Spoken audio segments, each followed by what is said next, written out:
아마 저희 나이 때 대부분 분들이 저랑 비슷한 자녀 교육을 부모님한테 받았을 거예요. 부모님이 항상 뭐 아껴 써라, 예, 아껴 써라라고 하고 우리 변기 안에 벽돌 넣고 코드 그쵸. 빼고 이런 일 다 했었잖아요. 네. 사실 저희 부모님도 거기서부터 시작이 되셨죠. 거기서부터 시작이 되셔서 항상 전략하는 거를 모토로 삼으셨고, 네. 근데 전략을 하면서 두 번째로는 항상 저축을 하게 하셨어요. 아, 저축. 예, 그래서 1,000원짜리가 생겨도 집 앞에 농협은행이 있었거든요. 그때는 은행이 정말 컸어요. 정말 크고 막 공과금 내려고 사람들 서 있고 이런 데인데, 거기 가가지고 엄마가 공과금을 내는 날은 저도 가서 저금하는 날인 거예요.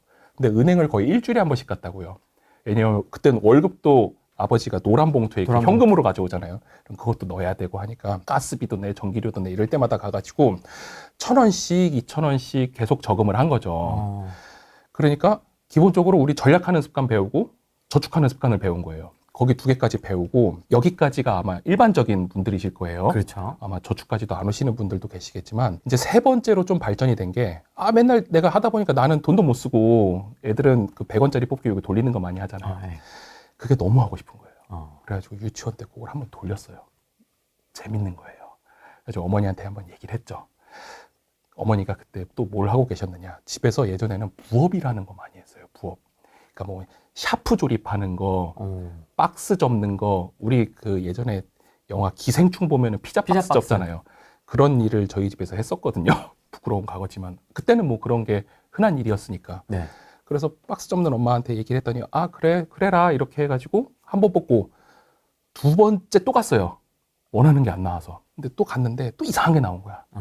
그래서 엄마한테 가서 얘기를 했지. 내가 이게 100원 가지고 뽑기를 했는데 또 이런 이상한 인형이 나왔어. 그랬더니 어머니가 이제 그때 얘기를 하시는 거예요. 네가 이거 100원 쓰려면 엄마가 지금 이 박스를 몇 개 접어야 되는지 아니? 몰라요. 그랬더니 한 개 접는데 그때 13원인가 뭐 이렇게 준다고 하더라고요. 그러니까 내가 한 8, 9개를 접어야 이 100원이라는 가치가 하나 생기는데 엄마가 이거를 접는데 몇 분 걸리는지 한번 봐라 이러는 거예요. 생각보다 오래 걸리는 거예요. 그게. 그러니까 막 팍팍팍팍 접는 것도 아니고 이렇게 하나하나 이렇게 붙여야 돼요. 또 그래가지고 그런 일을 하는 거를 봤을 때 내가 무심코한 소비가 누군가의 노동이라는 거예요. 그래서 노동과 소비의 개념이 일치가 되는 거예요. 이제 내가 진짜 소비를 하기 위해서는 나뿐만 아니라 지금은 내가 노동을 못하니까 우리 부모님의 노동이 이게 들어가 있는 거구나. 내가 쓰면 쓸수록 누군가는 이게 일로 들어간다라는 거죠. 그래서 노동의 가치를 배우고 난 이후부터는 사실 돈을 못 쓰게 됐어요. 저금을 계속 많이 했죠. 그러다 보니까 유치원 때부터 계속 뭐 고등학교, 대학교 갈 때까지 지금도 그렇죠. 저는 저축이 항상 힘이라고 생각을 해요. 투자자들은 투자를 해야 된다라고 하는데 지금 아파트 투자하세요라고 하면은 다 뭐라 그래요? 돈이 없어요라고 얘기해요. 그러니까 첫 단추가 없는 거거든요. 그러면은 투자를 하기 위해서는 먼저 시드머니를 모아놔야 되는 거거든요. 그래서 저는 그 노동의 가치를 되게 소중하다고 생각하고 내가 노동을 덜 하기 위해서는 어쨌든 자본을 모아야 된다. 이런 생각을 좀 부모님을 통해서 갖게 된 거죠. 거기까지가 세 번째 교육인 거예요. 첫 번째 전략, 두 번째 저금, 세 번째 노동, 네 번째는 무엇이냐.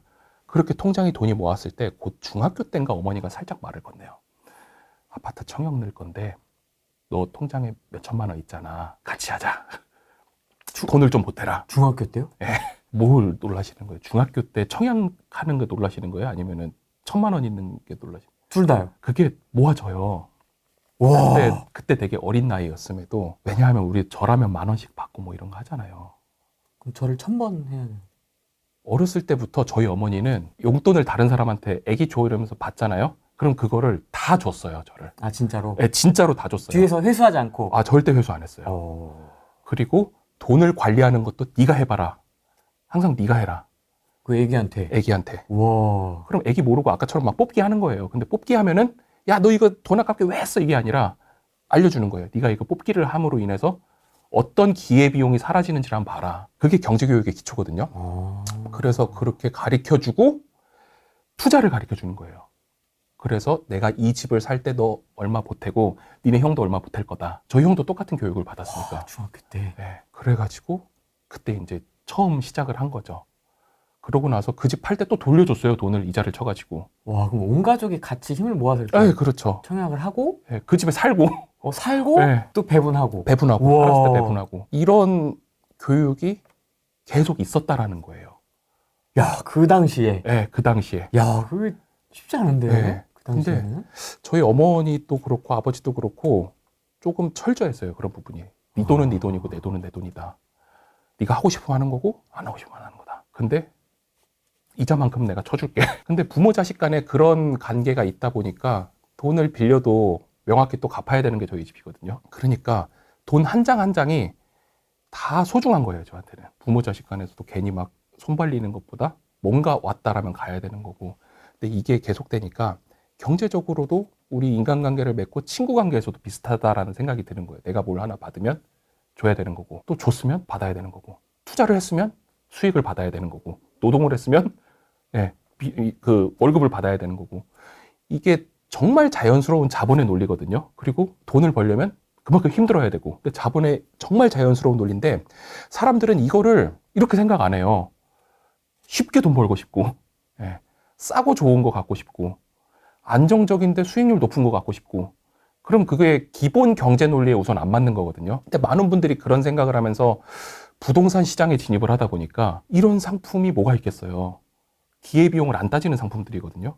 그런 상품은 잘 없어요, 사실. 있으면 이상한 거잖아요. 네. 근데 사람들은 그걸 원하니까 그런 물건을 만들기 위해서는 결국 좀 안 좋은 방향으로 시장이 발전이 되는 거예요. 그래서 이런 마인드를 어렸을 때부터 좀 우리 애들한테 가리키자라는 게 이제 제 마인드였고, 그래서 우리 아이들도 똑같이 교육을 했고, 그러고 나서 이 교육을 우리 아이들한테만 할 게 아니라 많은 사람들이 좀 알아야 된다. 그래야 부동산 시장도 조금 더 긍정적으로 발전할 수 있겠구나라고 생각해서 사실 이 책을 쓰게 됐습니다.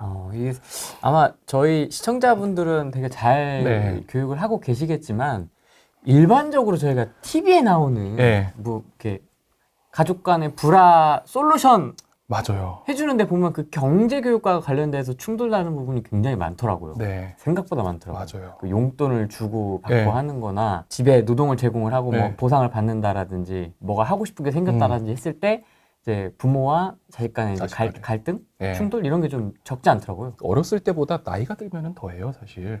부동산 투자를 하다 보면은 그런 걸 정말 많이 느껴요. 슬픈 일도 되게 많고. 왜냐하면 상속이 한 번씩 된 물건들은 형제 간에 나눠 가지고 있잖아요. 네. 그러면은 그거를 이제 팔아야 되냐 말아야 되냐부터 이제 시작이 돼서 이거를 정말 얼마에 팔 것이냐, 팔고 나서 돈을 누가 얼마큼 가져갈 것이냐를 되게 전 다른 사람이잖아요. 눈앞에서도 많이 싸우고 이런 모습도 봅니다. 그럼 아버님은 뭘 하셨습니까 그 당시에? 아버님 그냥 회사 다녔습니다. 그냥 직장인이셨고 네. 어머님은 어머님은 집에 가정주부셨고. 네. 와 근데 그렇게 교육을 하셨네요, 진짜. 네, 철저하셨어요. 그리고 어머니가 사실 또 더 많은 교육을 시켜주신 게 어렸을 때부터 되게 다른 지역 가는 거를 아무렇지도 않아 하시는 분이에요. 그때 영등포 살았거든요. 어렸을 때 영등포 사시고 그렇게 예쁜 동네는 아니었잖아요. 근데 계속 하면서 뭐 머리를 깎아야 된다. 그러면은 우리 같은 경우는 그냥 미용실 가겠다 생각을 하잖아요. 그렇지 않고 뭐 어디서 만난 할머니 집에 막 가요. 다른 지역에 있는데 가요. 가가지고 그 지역 가서 잘라요. 되게 신기하죠. 자르고 그 동네를 또 봐요, 같이. 그런 일도 하고. 시장도 항상 같이 다니고. 근데 시장 같이 다녔을 때도 여기 옛날에 뭐가 있었는지를 항상 설명을 해주는 거예요. 여기가 왜 시장이 됐는지.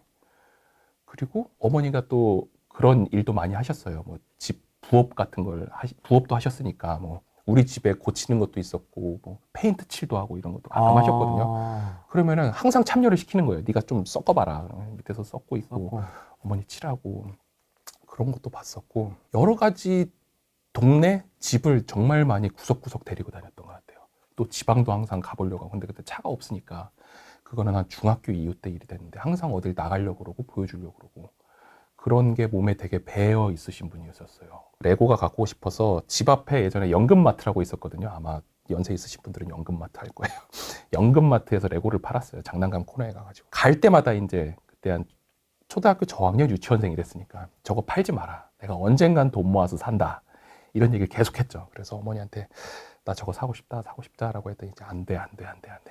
왜 안 되는지는 크게 설명은 안 해주셨죠. 이제 그거 가지고 있어서 뭐 하냐. 장난감 가게 어느 날 갔어요. 근데 팔린 거야. 너무 슬프지, 애긴데. 너무 슬퍼가지고 엄마한테 얘기를 했어요. 안 사주니까 결국 팔렸잖아. 라고. 그때는 되게 힘들었는데 결국 그 돈으로 뭐 했냐. 저금했거든요. 네, 저금했고 어머니 입장에서도 얼마나 사주고 싶었겠어요. 그 아쉬움을 자식을 낳으니까 제가 알겠는 거예요. 우리 자식도 뭐 사달라고 하는데 제가 안 사주는 것들도 많거든요.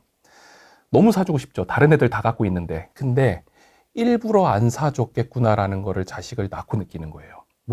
요새 뭘 사달라고 했습니까? 내가 킥보드를 잃어버렸어요.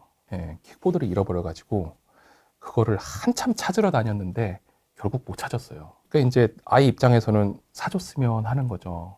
근데 이제 제 입장에서는 이거를 사주면 이 킥보드는 누가 훔쳐간 거거든요. 그래서 저는 그 도둑을 잡자, 이게 뭐 포인트예요. 잡아서 죗값을 치르게 하고 우리 킥보드를 가져오자. 이게 제 목표인데 얘한테 그냥 제가 킥보드를 사줘버리면은 얘가 용서를 하는 거예요. 이 킥보드를 훔쳐간 사람을 마음속에서 자기도 모르게 용서를 해버리는 거예요. 용서를 해버리고 어차피 내가 물건을 잃어도 부모님이 사주는구나. 새 걸로 사주는구나, 이런 마인드를 가질 수밖에 없는 거예요. 그렇게 해주면은. 그럼 사람 관계도 흩어지게 되고 자산을 지키는 힘도 없어지는 거거든요. 근데 이런 거를 보면은 우리 드라마 재벌집 막내 아들 보셨나요 혹시? 아니요. 재벌집 막내 아들 보면은 그 재벌이 자녀들을 엄하게 교육을 시켜요. 엄하게 교육을 시키는데 자녀들은 그래, 내가 이번에도 사고 치면 우리 아빠가 재벌이니까 막아주겠지, 이런 마인드가 항상 있다라는 거예요. 그러니까 사업에 크게 성공을 못해요. 아무리 돈이 많더라고 해도. 근데 이제 송중기가, 환생한 송중기가 그런 마음이 없기 때문에 그 중에 가장 특출난 사업가가 되는 거거든요. 자녀 교육도 똑같다라는 거예요. 만약 내 자녀가 실수를 했을 때 맨날 이거를 돈으로만 해결을 해주면 얘도 나중에 부동산 투자를 해서 잘못된다? 누군가 해결해 주겠지라는 게 첫 번째. 두 번째, 해결을 해주면 자기 자신을 스스로 용서를 해버린다는 거예요. 내가 잘못 투자했는데. 예, 그리고 세 번째는 돈으로 모든 게 다 해결이 되는구나. 사실 부동산은 돈으로도 해결 안 되는 문제들이 많거든요. 스스로 해결할 수 있는 힘 자체가 없어지는 거예요. 그래서 우리 아이한테도 되게 미안하고 슬프고 다 킥보드 타는데 혼자만 못하고 있어요, 지금도. 근데 조금 더 느낄 수 있게 해줘야겠구나라는 생각을 좀 했어요. 어렵다, 진짜 이거는. 네. 뭐가 옳고 그름의 문제가 아니라서 네. 어렵다. 아이들한테 모든 걸 다 해주고 싶은 마음이 부모의 마음인데 그렇게 모든 걸 다 해주면은 경제적인 파워는 얘가 갖출 수 없다라는 거예요.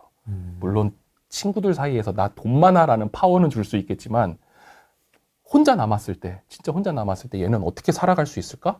그 고민을 계속 하는 거죠, 저는.